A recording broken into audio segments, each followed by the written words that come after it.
I'd like to call the Tuesday, May 26, 2020 meeting of the Goldsboro Planning Commission to order at this time. First item on the agenda this evening will be approval of minutes from the April 27, 2020 meeting. If I could have a motion to that effect, please. So moved. Okay. I second it. Mr. Walston makes a motion, and that is seconded by Mr. Slater to accept the minutes for approval as presented by staff. All in favor of that motion, let it be known by stating aye. Aye. Opposed, same. Motion carries. Minutes are approved. We have no Board of Adjustment business this evening, so we'll move into item 3 on the agenda, Planning Commission items, and that will be presented by Ms. Collins, our Planning Director.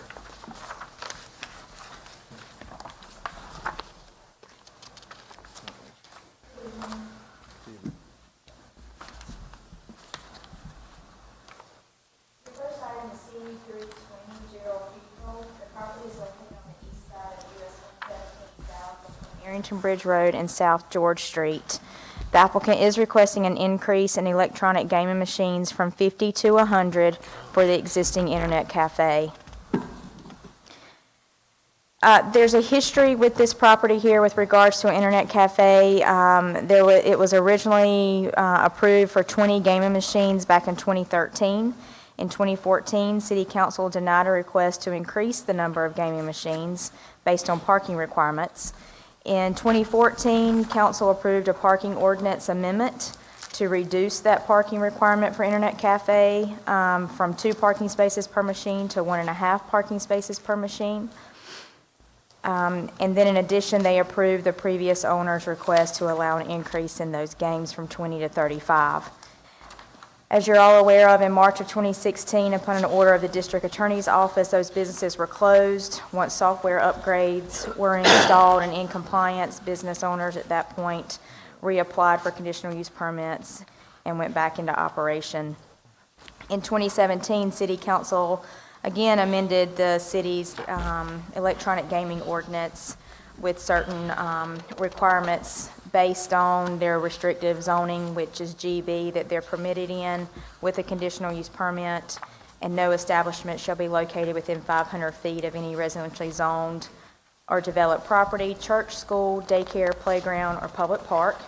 And then where the proposed establishment is separated from residentially zoned or developed property by a 4-lane highway, the 500-foot separation shall only apply to the properties along the sides and the rear of the establishment. Also, no such establishment shall be located within 1 mile of another such establishment, and then the hours of operations were limited to 7 a.m. to 2 a.m. On February 3rd of 2020, City Council approved a request by the applicant to amend a conditional use permit for the operation of an internet cafe to increase the number of gaming machines from 35 to a maximum of 50, with 52 existing parking spaces that were available on the site to serve the site for that increase. The applicant contended that the city's commercial parking ordinance requirement of 1.5 parking spaces was excessive based on the fact that only one customer could operate 1 game machine at any one time. Now the applicant's requesting to amend the existing conditional use permit for the operation of the Internet Cafe and to increase the number of games from 50 to 100. Hours of operation are 10 a.m. to 2 a.m. 7 days a week, with 2 employees on a maximum shift, and they have a total of 17 employees. Site and landscape plans for this operation were previously approved with a conditional use permit, and there were several modifications that were approved with that, and that was rear yard landscape buffer due to grade separation at the railroad tracks, vehicular surface buffer at the front due to existing pavement in the public right-of-way, street tree requirement, and then distance from residentially zoned property from 200 feet to 125 feet. As previously stated, the parking requirement is currently 1.5 space per gaming machine. Currently, there are 52 paved parking spaces to serve the site, so 150 parking spaces would be required. The applicant is proposing to pave an additional 50 parking spaces for a total of 102 parking spaces. And as I previously stated, the council has, as well as your recommendation, the council did approve a parking modification based on 1 space per gaming machine. With this request, a modification would be required from 150 to 102 parking spaces. At the public hearing held on May 18th, the applicant came forward to speak in favor of the request, and no one appeared to speak against the request. This is a site plan showing the new paved area. As you can see, this is the new paving area here, and this is existing pavement area. This is being reviewed by our engineering department. To this date, no comments regarding it. It appears to all be in order.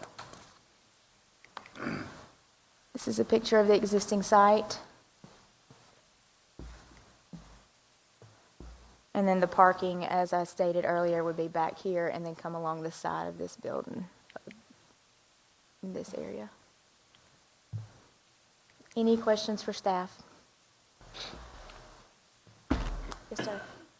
Have any of the staff been out there to see how much of the parking spaces are being utilized now?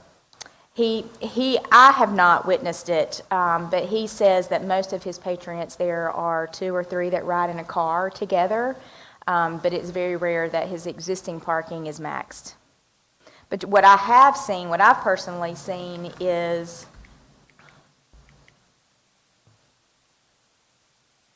they park along this right-of-way here, which is not permitted by our standards because you're parking within the NCDOT right-of-way. So we've definitely tried to work with him to ensure that he's educating his patrons that they park in designated parking areas.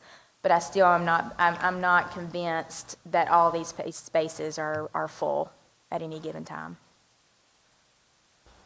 And I think this is the last piece of the puzzle for the applicant there, because the last time it was here, the request for the increase wasn't approved based on no parking, and now the applicant's come forward and is willing to double the parking lot and comply 1-to-1 for parking. So I think that's sort of like the last piece of the puzzle to make this request complete. And I think if there are people... And to date, we have not had any issues based on, because I spoke with Chief West, there's not been any issues from a policing standpoint. I think the mere location, we know there's a history of crime here, but it's not been associated with this use. And I asked that question of someone myself already. I think the applicant, and the current owner there, seems to be doing a good job managing the property and not having issues that are requiring calls for service at that location, and et cetera. Seems to be a good request under the circumstances for the applicant trying to shore up things. So Jennifer, does the number of exits meet the occupancy requirements? Oh, yes, sir. They have met the fire code. Interior-wise, it is all meets the building code with regards to being open for business. Any further comments or questions of staff? If not, we'll take a motion on this item. I move to approve. Okay. We have a second.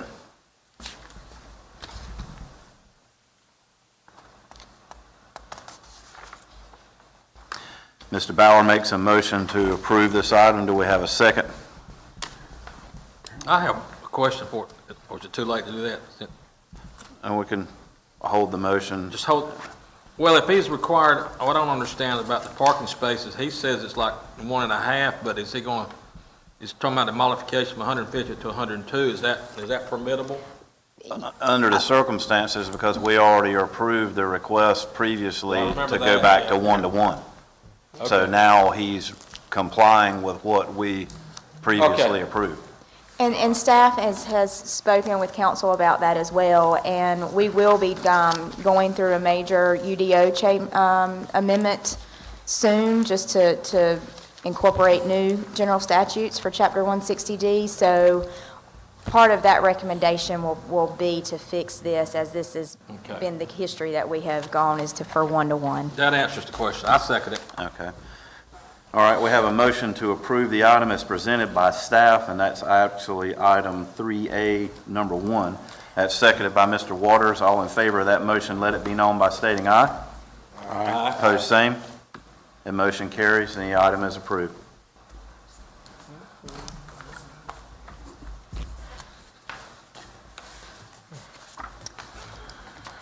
next item under 3B, number 1 is Site 820, Daniels and Daniels Construction Company.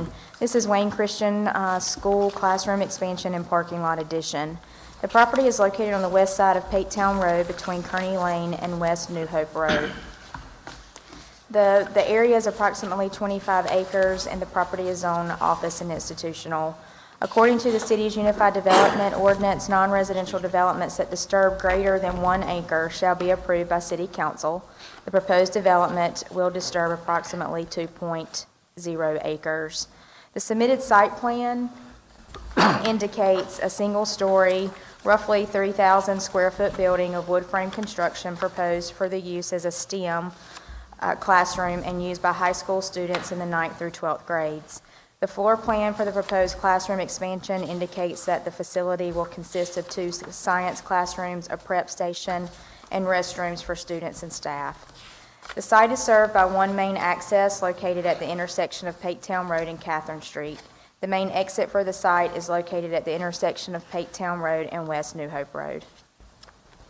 An existing 25-foot wide paved access drive extends throughout the site, providing access to all campus, academic, daycare, and recreational facilities. A new parking lot for the STEM classrooms is shown directly south of the proposed facility, approximately 120 feet south from the main school parking lot and 40 feet east of the on-site daycare parking lot. Parking for the school is based on 1 space per classroom or 1 space per 5 seats in the main assembly area, whichever is greater. The school's existing gymnasium serves as the main assembly area on campus. The gymnasium has a maximum capacity of 450 persons, according to the certificate of occupancy issued by the city's fire marshal office in March of 2002. According to the city's parking ordinance, 90 parking spaces are required for the site. And as we know, there's many more parking spaces than that. There are actually 149 existing parking spaces on site, and the applicant is proposing an additional 18 with the construction of the new STEM classrooms. A 5-foot wide interior sidewalks have been provided for pedestrian access leading from the proposed parking lot to the new building.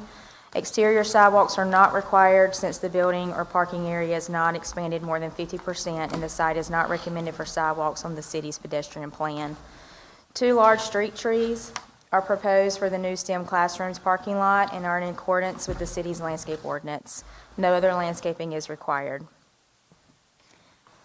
Exterior building elevations will consist of masonry, clear glazing, brick veneer, wood columns, and architectural asphalt roofing shingles. If you look, this is an elevation rendering that they provided for us. If you look on the site plan, just want to clear this up, you can't really see it that well with this document, but there on the one in your packets, there's a dashed line that shows what the future expansion may look like. This is the first part of that, as they would more than likely do this in phases. So what you're seeing here that's being proposed before you tonight is this square end right here. That's roughly 3,000 square feet. The rest of this is future expansion. The property is not located within a special flood hazard area, and the property is served by city water and sewer. City engineering is currently in the process of reviewing drainage plans and is awaiting stormwater calculations for the proposed site improvements. Construction permits will not be released until city engineering requirements have been satisfied. Any questions for staff? Here's the existing site. This is the daycare. This is the main facility.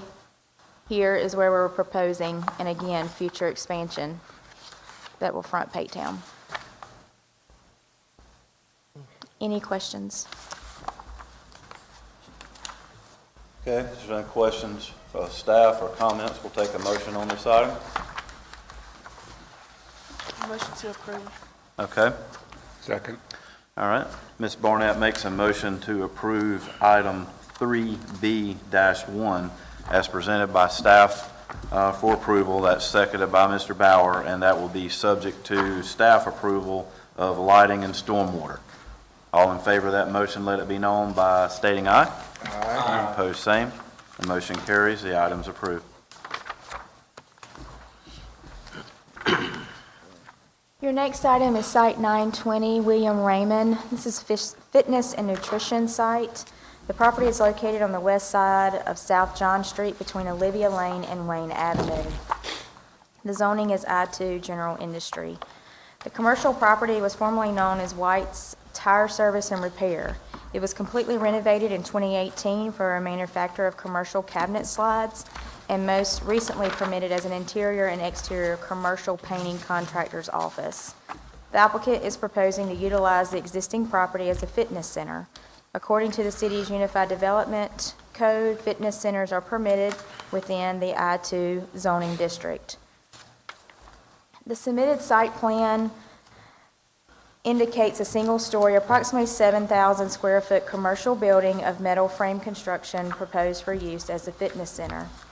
The floor plan, and again, I just want to make clear, as I stated, in this aerial that we had to create the site plan for you was a dated aerial, and the property has been cleaned up tremendously.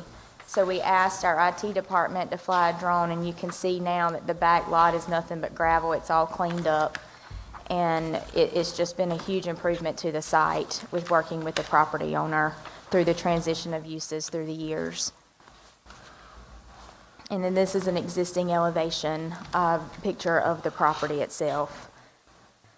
The floor plan for the proposed facility consists of 2 physical fitness workout areas, office, storage space, and restrooms for the customer's employees. Hours of operation are Monday through Friday. You'll have an 5 a.m. to 8 a.m. classes, and then we'll have 5 p.m. to 8 p.m. classes. The site is accessed by an existing concrete apron which fronts John Street, approximately 130 feet in length. Parking for the fitness center requires 1 space per 100 square foot of customer participation area. The submitted floor plan indicated 2 workout areas for the clients of the fitness center. Based on 3,000 square feet of participation area, 30 parking spaces are required for the site. As previously stated, an existing concrete apron fronts the facility, as you can see here in front of you. Once used as employer, employee, and customer parking, the apron does not qualify as an area for parking in accordance with the city's current off-street parking ordinance. According to the ordinance, parking spaces shall be arranged to require ingress and egress from the lot to the public street by forward motion of the vehicle. Currently, not enough space exists in front of the facility to prevent employees and customers from backing into the public right-of-way off South John Street when exiting the site. A total of 5 spaces are available for parking at the northern and southern end of the building. A gravel parking lot, which you can see here in the rear, exists behind the facility to accommodate the remaining 25 parking spaces required. However, city ordinances require the parking lot to be paved. The applicant states that he offers group fitness programs consisting of no more than 8 to 10 people per session, and that 30 parking spaces are excessive and not necessary to accommodate the parking needs of his clients. In addition to the providing parking at the rear of the facility, the applicant intends to utilize the gravel surfaces for an outdoor fitness area and states that paved surfaces would not be practical or safe during workouts. Due to the limited size of his classes and to financial hardships associated with COVID-19, the applicant is requesting a paving modification for the existing gravel parking lot located at the rear of the property for a period of 1 year. The applicant has not submitted a landscape plan for the proposed fitness center. Street trees are required. However, due to the existing apron, as you can see there, there's nowhere for them. They're not practical for the site, so modification is necessary. Portions of the property are located within the special flood hazard area known as the floodway in the 500 and 100-year floodplain. If required to have paved parking spaces, drainage plans and stormwater calculations will be required. Concrete and handicap accessible walks have been provided for pedestrian access leading from the parking lots to the building entrances. And according to our pedestrian plan, exterior sidewalks are not required for this site. So just to recap on the modifications that the applicant is requesting, it is a modification of the paved parking at the rear of the property for 1 year and modification of street trees along South John Street. And then this is just a different view of the site where you'll see the rear is screened, and again, the majority of the front of this parking is area that's limited him spaces is in the right-of-way, which doesn't require, or doesn't allow for proper entering and exiting of the building, which is why the parking's being required at the rear, and anything in excessive of 3 spaces does require paving. But the applicant is asking for a modification of that for up to 1 year. And staff okay with that request? Staff for is 1 okay year? with it, yes, Okay. yes, sir.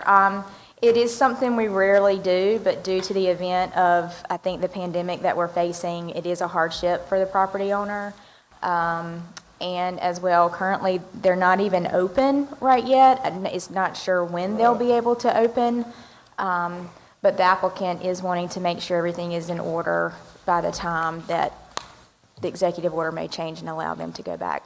Okay. In Great. business. Yeah, I think it's a good request under the circumstances, and to be able to repurpose a now vacant building. I think that's fine. Is there any comment or further questions of staff on this item? If not, we'll take a motion. So moved. Okay. We have a second? I second. Okay. Mr. Walston makes a motion to approve item 3B-2 as presented by staff, and that's seconded by Mr. Waters. And that motion to approve will be also including the modification request for landscaping as well as pavement. All in favor of that motion, let it be known by stating aye. Aye. Opposed, same. That motion carries, and that item is approved. And as you can see in your agenda, we do have 2 upcoming public hearing items, and that date is June 15th or 16th, I think, 15th. You will have a rezoning request for Adamsville Gateway Center, that's 201 through 214 South Berkeley Boulevard. That is actually amending a conditional use permit to allow some additional uses so that the properties can be more marketable. And then you have a conditional use request for Ace Hardware and Flex Space. That is 107 and 109 Molly Drive. That is new construction, but the outdoor storage is what's requiring the conditional use permit associated with the Ace Hardware portion of the new development. The Adamsville Gateway, is that the one that was the church building for a little while? In that area, yes, sir. Okay, gotcha. Okay. If there's nothing else, we're adjourned. It's a new record. It is. Congratulations.